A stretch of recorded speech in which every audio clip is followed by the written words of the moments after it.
Tere kõigile head vaatajad! Eesti eest nädala uudised 134. saade. Vaatame, mis oli lõppenud nädalal kõige olulisem.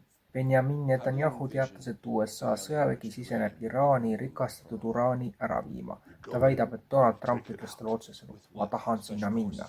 India peaminister Modi kutsub kodanikke ettevõtteid üles säästma kütust, jagama autosid, kasutama elektriautosid ja võtma omaks COVID-19 strateegia kodus töötamiseks riigi huvides. Teisisõnu, diktatuur ideoloogilisel tasandil süveneb.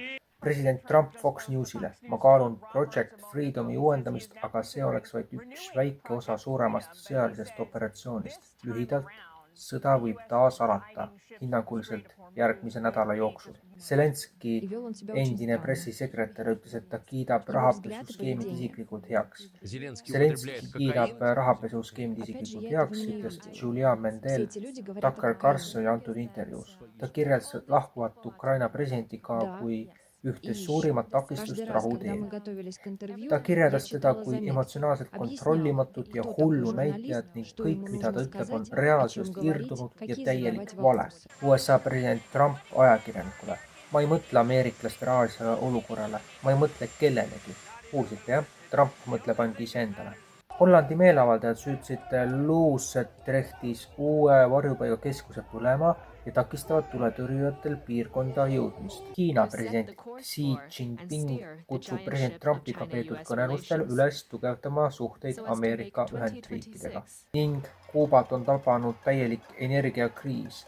Energeetikaminister on kuulutanud välja praktiliselt kütusepuuduse, mis halvab elektritootmissüsteemi. Elektrivarustus on kogu riigis katlentlik, sealhulgas Havannas. Mõnes kohas kestavad elektrikatkestused kuni 22 tundi päevas.